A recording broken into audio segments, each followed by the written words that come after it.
A generational force primed to transform the game, the WNBA received a revolutionary talent in 2024. Even before she took the field, she had already drawn notice from the basketball community.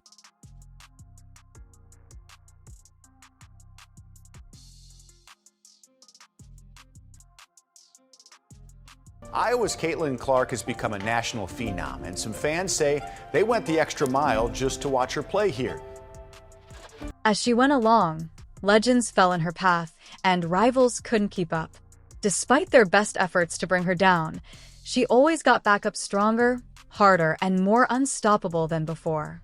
By the end of her first season, it was obvious that a monster had come.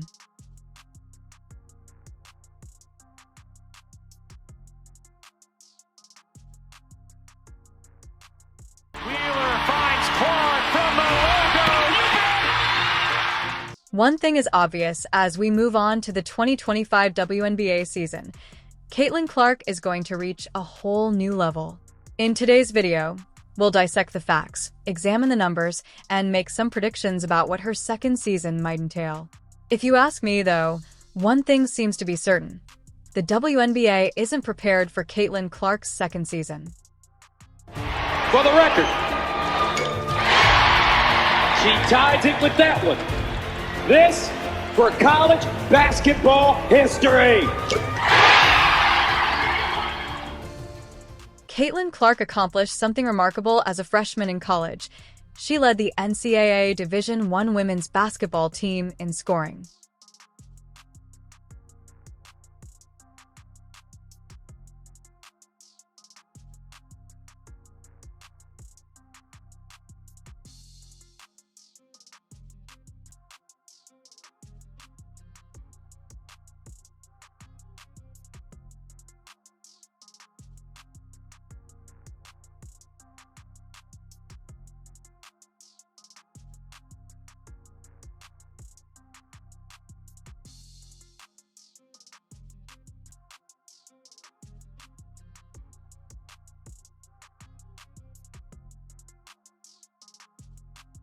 Ramick, Hilliard, Julie P., Moscow, and Stapleton. To put this rarity in perspective, only one other freshman in history had ever achieved the same accomplishment with her current colleague, Kelsey Mitchell. However, Caitlin didn't stop there because, in her second season, improving rather than breaking records was what mattered most. Not only did Caitlin Clark lead NCAA Division I women's basketball in scoring once more, but she also topped the charts and assists, demonstrating her ability to dominate in every area of the game. However, with ice in her veins, Caitlin took it to the next level in her junior year, improving both her scoring and assists from the previous season. By her senior season, however, Caitlin broke all expectations, hitting career highs in both points and assists once again, leading the league in both categories and solidifying her legacy as one of the greatest college players ever. By the end of her college career, she had scored more points than any player in NCAA history, men or women, and made more three-pointers than even Stephen Curry did in college. That's not just amazing, it's almost unbelievable. But here's the thing. When Caitlin Clark eventually made her WNBA debut, let me give you the deets. First quarter, she went scoreless, 2 of 7 from the field, 1 of 4 from deep, no rebounds, 1 assist, and 5 turnovers. And this is the point at which the facts become ridiculous. As you can see, Caitlin Clark was exhausted when she started her WNBA career. She was drafted into the WNBA on April 7th, just a week later on April 15th, after her final game in the 2024 NCAA season, a grueling championship showdown. From there, it was a whirlwind as she signed her contract, got to know her new team, attended practices, and adapted to life as a professional athlete. Then, barely a month after her college championship game on May 14th, she found herself on a WNBA court competing against seasoned professionals with years of experience at the highest level. It's no surprise that she had a rough start. After all, picture being asked to run another marathon immediately. And I think that's commendable. I think she's a unicorn. She's doing everything I thought she was going to do and more, like win the MVP. When offers came her way, Including the opportunity to play in a new 3-on-3 league, Caitlin wisely declined them, understanding that rest and recovery were far more important to preparing her for success in her sophomore season. She also knows that taking her time after her first WNBA season ended on September 25th would pay off when it mattered most on the WNBA court.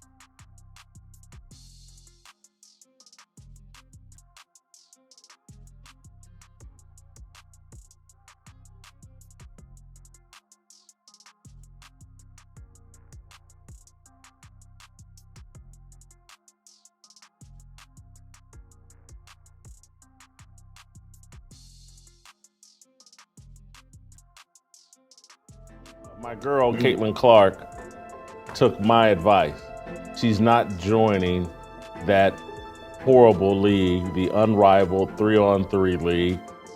For those who question the value of rest, consider what transpired during the month-long break for the Paris Olympics.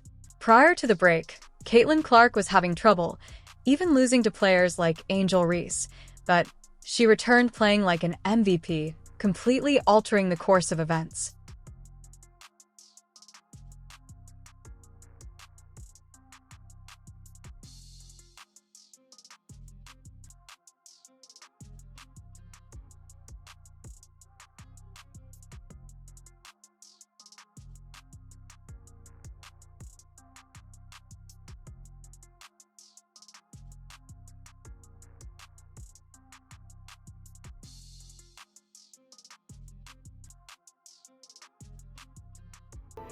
And I applauded in my tweet Caitlin snubbing this new 3-on-3 endeavor.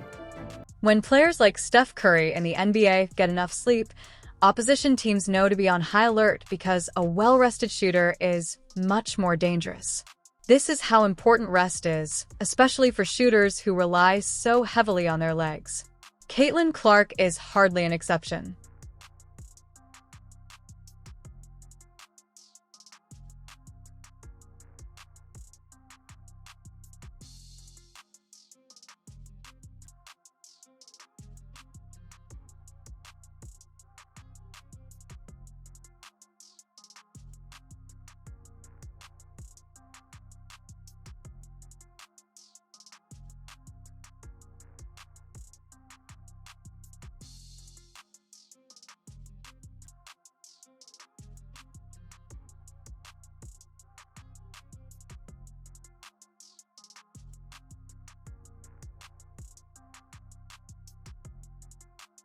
Till she finally just shut everybody's mouth and proved that she can play at an MVP level. She made a late run at MVP.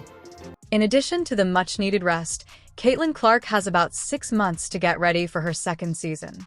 She finished her rookie season playing at an MVP level, but now she has the time to watch game tape, evaluate her shooting effectiveness, and identify areas for growth that will only increase her threat level on the court.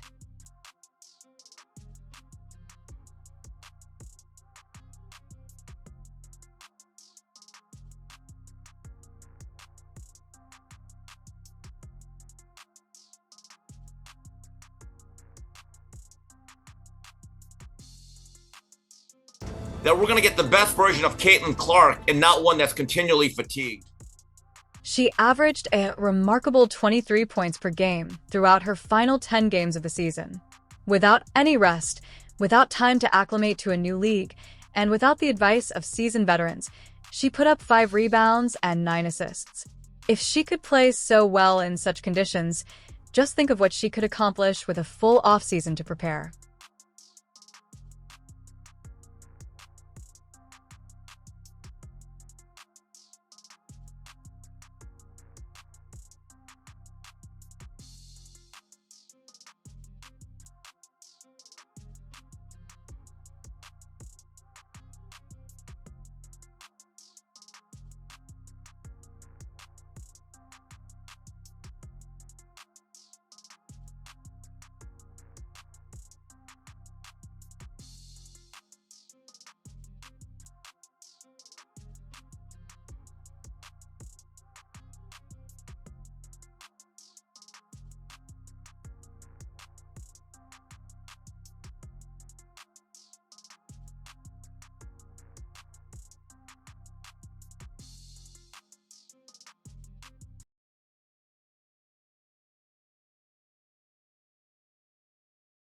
I think there's so many ways that I can continue to get better, and I feel like there were so many ways I could have been even better this year. Those are real MVP numbers, and here's where it gets even more bizarre. If I had to guess her numbers for the upcoming season, I'd estimate she'll improve by roughly 10%, somewhere around 26 points, 6 rebounds, and 10 assists. Here is a quick look at every WNBA MVP in history. If Caitlin Clark averages 26 points next season, she will have the second highest scoring average ever for an MVP, behind only A'ja Wilson's record-setting 26.9 points per game from the previous season. Now, let's talk about assists. If Caitlin can average 10 dimes, she will more than double the highest assist average ever recorded by a WNBA MVP, which is unprecedented. Based just on those potential numbers, it's difficult to imagine Caitlin not leading the race for MVP the following season. A'ja Wilson had a fantastic season last season, scoring a career-high 6.9 points per game.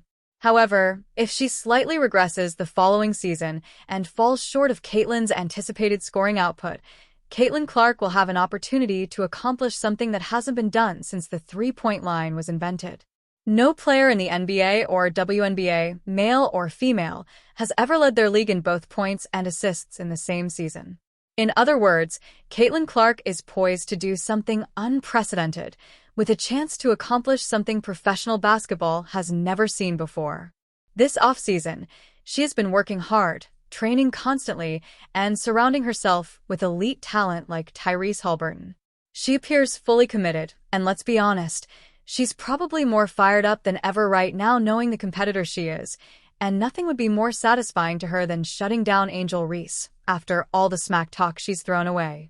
You know, I'm a competitor and somebody that loves to work, so it won't be hard for me to want to get in the gym and to get even better, and, you know.